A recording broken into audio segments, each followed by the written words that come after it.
Hello बच्चों, चलिए प्रश्न पढ़ते हैं। तो प्रश्न में दिया गया है लघु पोषक तत्वों की आवश्यक मात्रा समतुल्य होती है। तो हमारे पास विकल्प हैं शुष्क भार के 8 मिलीमोल प्रति किलोग्राम के, बी है शुष्क भार के 18 मिलीमोल प्रति किलोग्राम के, सी है शुष्क भार के 25 मिलीमोल प्रति किलोग्राम के, या फिर डी है शुष्क भार के 30 मिलीमोल प्रति किलोग्राम के। तो इस प्रश्न की मुख्य अवधारणा के बारे में हम जान लेते हैं। तो यहाँ लिखेंगे मुख्य अवधारणा।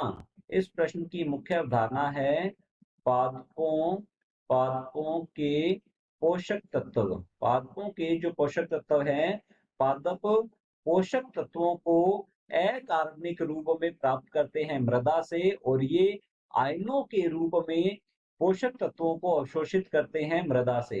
और इन्हें मुख्यतः मात्रा के आधार पर दो भागों में बांटा गया है। ये होते हैं वृहत पोषक तत्व, तो हम यहाँ लिखेंगे वृहत पोषक वृहत पोषक तत्व, और दूसरे प्रकार के हैं ये लघु पोषक तत्व। तो यहाँ लिखेंगे लघु पोषक तत्व। अब वृहत पोषक तत्व जो है, इनकी मात्रा प्रति किलोग्राम शुष्क भार में अधिक पाई जाती है, जबकि लघु पोषक तत्व जो है, इनकी मात्रा प्रति किलोग्राम पादप के शुष्क भार में ये कम होती है। यदि इनकी मात्रा की बात की जाए तो यहाँ जान लेते हैं मात्रा के बारे में।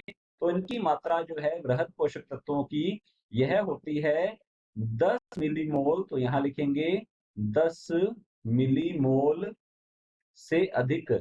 यहाँ लिख सकते हैं 10 मिलीमोल प्रति किलोग्राम, प्रति किलोग्राम, या किग्रा हम लिख सकते हैं, किलोग्राम प्रति किलोग्राम शुष्क भार, शुष्क भार से अधिक, से अधिक होती है। अर्थात यदि कोई ऐसा खनिज तत्व जो कि पादप के 1 किलोग्राम शुष्क भार में 10 मिलीमोल से अधिक पाया जाता है, तो हम इसे इस प्रकार से लिख सकते हैं। यदि एक खनिज पोषक तत्व 10 मिलीमोल, तो यहाँ लिखते हैं 10 मिलीमोल से अधिक मात्रा में पाया जाता है प्रति किलोग्राम शुष्क भार में, तो यहाँ लिखेंगे प्रति किलोग्राम शुष्क भार में यह 10 मिलीमोल से अधिक पाया जाता है, तो यह होता है वृहत पोषक तत्व। और यहाँ हम लिख सकते हैं लघु पोषक तत्व की मात्रा भी, तो इसकी मात्रा होती है 10 मिलीमोल। तो यहाँ लिखते हैं 10 मिली 10 मिलीमोल प्रति किलोग्राम, प्रति किलोग्राम हम यहाँ लिखेंगे प्रति किलोग्राम शुष्क भार, प्रति किलोग्राम शुष्क भार से कम।